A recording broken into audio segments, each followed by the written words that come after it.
I believe that our creativity and our artwork needs to kind of deal with the challenges of what it means to share content and share creative experiences. Change is part of who we are and what makes us human. Why not have a creative practice that is able to change just the way you are? My name is Stephen Nachtigall. I'm from Calgary, Alberta, Canada. I'm an artist and I teach digital media at Humboldt State University.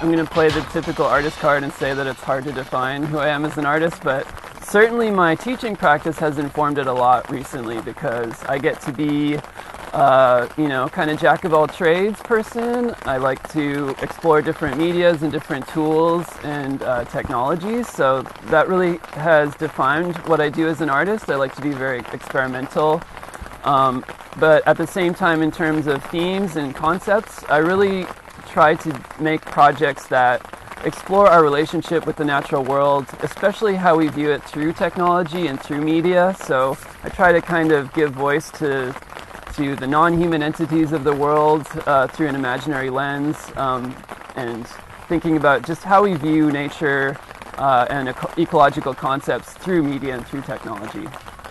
I think like one of the critiques that you get when you make art about nature is like, why do you have to show it in a gallery? Why is nature not enough for you? And that's a good one. Like, nature is the ultimate artwork. You can't ever compare to it. So a lot of what I try to do as an artist is to point to nature, to show it in different light, and to kind of reveal different things about it. When I was a kid, I grew up drawing all kinds of stuff, as we all do. I think as I became a young adult, I was really interested in video as a medium, just the kind of rampant creativity that you see on YouTube is really inspirational. So I was kind of drawn to making video, as well as photography. And when I was in undergrad, I was in art school and I had to choose my major.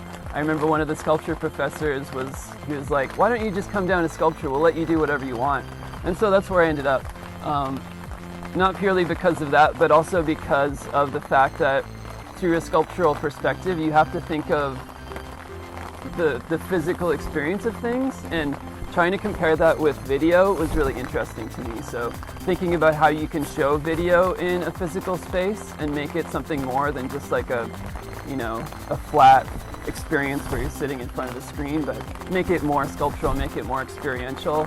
That's kind of where I started off with. And it's kind of what it went from there. So I started making art that was a bit more focused on installation art, so things that existed in galleries. As I kept practicing, I got more involved in animation, and now I'm kind of still doing a lot of animation, but also interested in creative coding. So I've been doing a little bit of that. So it's 2020. We all know what coding is. It's kind of underlies the nature of what we do with our devices, but you can use the same framework to make art.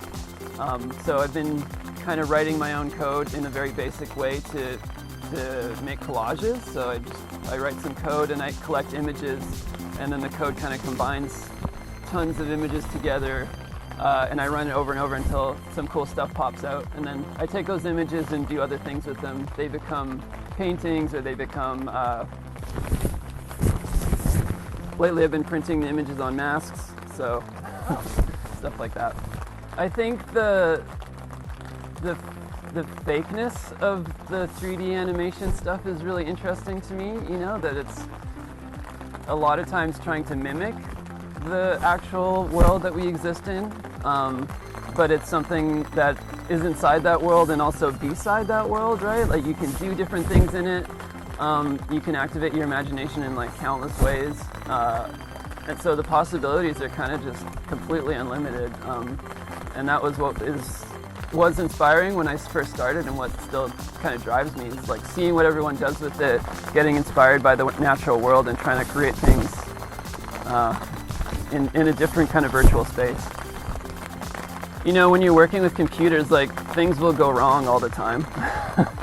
And when you're an artist and you're kind of pushing the limits of what these software programs or what your computer is able to do. Like, there's not a lot of people that can jump in and like do troubleshooting with you. So sometimes you're left to your own devices to figure that out. But it's actually like those kinds of constraints that can be really a driver of your creativity too. I remember when I first started working with my computer, making videos, I would kind of push my laptop to its limits to see like how much stuff I could render before I would just like kind of give up. So I think the things that are limitations can also be creative restraints at the same time. I did some silk screening recently that was kind of fun because I hadn't done that since high school, you know? So anything that's like really hands-on, I love using my hands. I have a background in like woodworking too, so anything that has a lot of detail to it certainly can be kind of nerve-wracking, right? Because you want to get those details correct. If I think about things that would be really nerve-wracking to try, it'd be like glass blowing or something like that. It's like, you know, where you need that years and years of practice to even be able to use the tools properly. So for advice, I would point to the fact that you're literally not the same person that you were yesterday, and that change is part of who we are and what makes us human. So why not have a creative practice that is able to change just the way you are, right?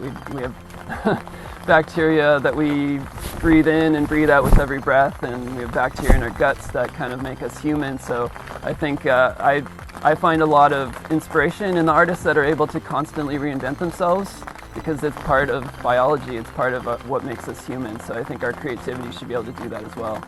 So I think, yeah, just keep falling back on what you think makes you human, and don't be afraid to express yourself in whatever way you think works. You can find me on my website, stevennoctigal.com. I deleted my Instagram, so that's kind of it. If you are stuck at your desk and feeling uninspired or frustrated with your computer, just go outside. And especially here in Humboldt, it's not hard to find inspiration if you just go for a walk. Pick up a leaf, look up at the trees or the sky, and don't forget what makes you human.